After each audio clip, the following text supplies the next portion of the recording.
Namaste बिटिया, हमेशा खुश रहो बिटिया. Myself, JVN Dr. Ravi Jain, Assistant Professor, Department of Practice of Medicine, in Faculty of Homeopathic Science at Jyoti Vidyapeeth Women's University, Jaipur. In today's lecture, we are going to start with the hepatobiliary system. Hepatobiliary system consists of liver and biliary tract diseases. After this session, you will be able to know the importance of the liver and the biliary tract system, the various disease that we can see related to these systems, how to diagnose those diseases and how to treat those diseases. There are various diseases that we are going to study in this particular system, but today we are going to start with the normal physiology and then we will go to jaundice. So first of all, before starting jaundice, we will have to understand the normal mechanism of bilirubin, how bilirubin is formed and how it is excreted, and what are the normal levels of bilirubin, and then we will see that when jaundice is caused. So today we will learn about jaundice.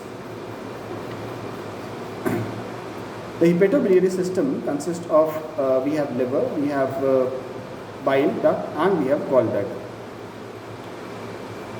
The liver, as we all know, is one of the heaviest organ of the body. It is weighing around 1.2 to 1.5 kilogram in weight. So it is the largest organ of the body and it weighs around 1.2 to 1.5 kilogram. The liver anatomically is divided into two lobes, that is right lobe and the left lobe, by the falciform ligament. The liver receives 80% of the blood supply via the hepatic artery and 20% via the portal vein. The normal portal venous pressure is around 2 to 5 meter of mm of Hg. What are the normal functions of the liver? Liver performs variable functions. So let us first understand the normal functions. Liver plays a very important role in the carbohydrate, amino acid and lipid metabolism. It plays a very important role in the formation or production of the clotting factors. It also performs a major function for the storage of vitamins and minerals, especially vitamin A, D and B12. It also acts as an immune regulator. It plays an important role through the Kupffer cells, the liver macrophages and the natural killer cells. Let me repeat three things: liver macrophages, Kupffer cells and natural killer cells. Liver also plays a very important role in the bilirubin metabolism and bile formation. So how the bile is formed, what is the normal mechanism of bilirubin, this we are going to understand today. Bilirubin is the end product for destruction of the RBC. So what happens is, let's try to understand first. First of all, let us understand how the bile is formed. So bilirubin, what happens? There are few systems involved, or the few parts of the body that are involved in this case. We have RE system, reticular endothelial system. We have blood cells, bloodstream. Next is liver and gut. So let me repeat these things. We have RE system, we have bloodstream, we have liver and gut. All these four organs play a very important role in the formation of metabolism of the bile. So what happens is, when the RBCs are destroyed, or when the destruction of RBC takes place, then it takes place in the RE system or the reticular endothelial system. The heme that we get from the RBC, destruction of the RBC, is responsible for the formation of unconjugated bilirubin. This unconjugated bilirubin combines with albumin in the bloodstream, and in the bloodstream it forms unconjugated bilirubin albumin complex, or that is known as indirect bilirubin. This unconjugated bilirubin along with the albumin goes to the liver, and in the liver, in presence of uridine glucuronide transferase enzyme, it forms conjugated bilirubin, alright, or it is also known as the direct bilirubin. So what happened till now? We had RBC, there was destruction of the RBC, and with the destruction of RBC, we got heme, and from the heme we got unconjugated bilirubin. This unconjugated bilirubin entered the bloodstream and it combined with the albumin and it formed bilirubin-albumin complex. This unconjugated bilirubin-albumin complex enters the liver cells or the hepatocytes, where in presence of uridine glucuronide transferase, it becomes or it forms conjugated bilirubin, that is also known as direct bilirubin. This direct bilirubin or the conjugated bilirubin enters the gut mucosa or the intestine. This is excreted to the intestine via the bile. Then there it forms urobilinogen, and there are three outcomes for urobilinogen. One outcome when it is excreted with the feces in form of stercobilin. 80% of the urobilinogen is excreted via the stool in the feces in form of stercobilinogen. 2% of the urobilinogen is excreted in the urine in form of urobilin, and 18% of the urobilinogen comes back and enters the enterohepatic circulation to reach the liver. So this cycle continues, or this is how the bilirubin metabolism takes place in the body. Somehow, if this metabolism is disturbed, then we get jaundice as a result. I will again repeat this whole process in order to make you understand the whole mechanism once again. Bilirubin is the major breakdown product of hemoglobin released from the senescent erythrocytes. What are senescent erythrocytes? Means the erythrocytes which are dying due to age process. Between 425 and 500 millimole of unconjugated bilirubin is produced from the catabolism of heme every day in our body. So every day we are getting 425 to 510 millimole of erythrocyte and unconjugated bilirubin in the blood.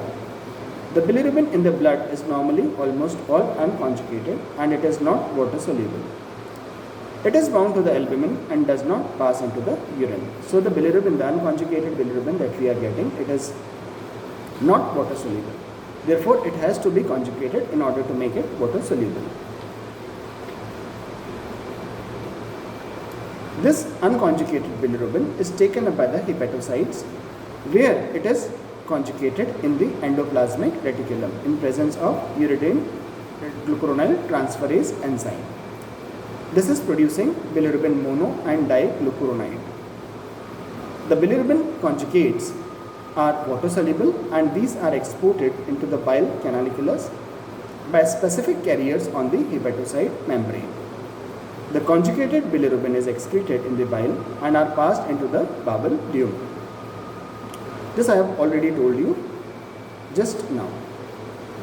In the bowel, when this bilirubin is entering in the bowel via the bile, the conjugated bilirubin is metabolized by the colonic bacteria to form stercobilinogen, which may be further oxidized to get stercobilin. So first we have stercobilinogen, which can be oxidized into stercobilin. Both the stercobilinogen and the stercobilin are then excreted in the stool. These are excreted in the stool, contributing to the brownish color of the stool. So we have stercobilinogen or the stercobilin, which is excreted by the stool. Next, the blockage to the biliary system. If because of any reason there is obstruction in the biliary system, it will result in the reduced stercobilinogen in the stool and the stool will become pale. So this happens usually in case of obstructive jaundice.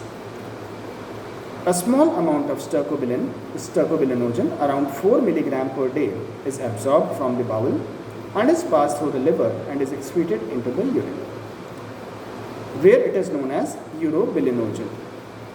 So small amount, we know 2% of this stercobilinogen is absorbed in the bowel and passes through the liver and is excreted in the urine, and it is known as urobilinogen, or after oxidation it is known as urobilin. So previously we had stercobilinogen and stercobilin, now we have urobilinogen and urobilin.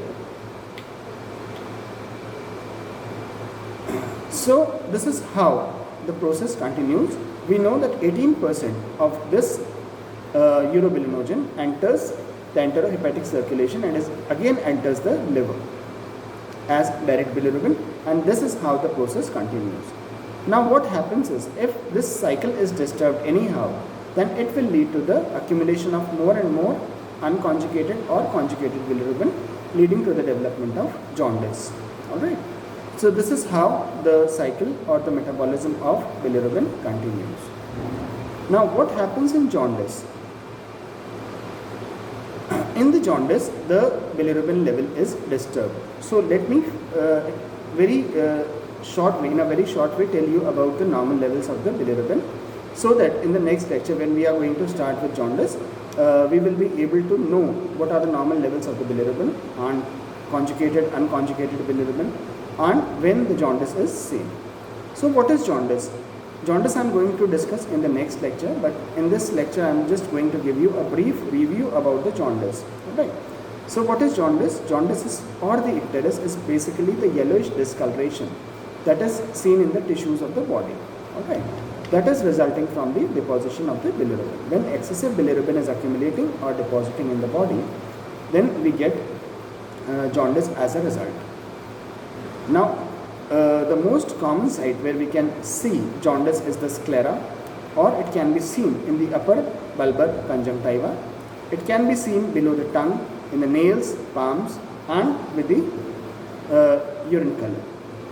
So, what is the normal range of the bilirubin? We have understood the mechanism of bilirubin formation, the process of getting conjugated and unconjugated bilirubin. Now we are going to learn about the normal range of bilirubin. So the normal serum bilirubin range is less than 1 milligram per deciliter of the blood, or it can be around 17 micromole per liter. So I am giving you 2 units, you can remember any of them. It is an easier way is to remember around less than 1 mg per dl of the serum bilirubin. Alright. The conjugated bilirubin is around 30% of the normal. So if the normal bilirubin range is less than 1 mg per dl, so the conjugated bilirubin level is less than 0.3 mg per dl, or in micromole per liter it is 5.1 micromole per liter. The total bilirubin concentration in a normal adult or healthy adult is 0.2 to 0.9 mg per dl, or it is 3.4 to 15.4 micromole per liter. So this is the normal bilirubin concentration. Let me repeat this bilirubin concentration for you. The normal serum bilirubin is less than 1 mg per dl, or 17 micromole per liter. The conjugated bilirubin is around 30% of the normal, that is 0.3 mg per dl, or 5.1 micromole per liter. The total bilirubin concentration is around 0.2 to 0.9 mg per dl, or 3.4 to 15.4 micromole per liter. So this is all about today's lecture about the normal metabolism of bilirubin. In the next lecture we are going to discuss about the jaundice, a very important disease and that we are going to see in our day-to-day practice. I hope by learning these things you must have known about the normal bilirubin mechanism, how the bilirubin is formed, how it is conjugated, how unconjugated bilirubin is converted into the conjugated bilirubin, what are the various sites that are involved. After this lecture, I am very sure that you have learned about the normal bilirubin mechanism. Now it's up to you to go through your book. Just what's your homework today? Your homework is to go through the book, go through the chapter of hepatobiliary disease, liver and the biliary tract diseases. Study.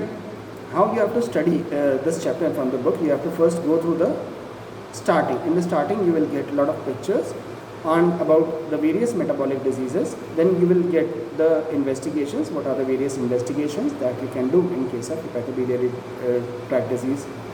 And then we will start with the bilirubin mechanism. Alright.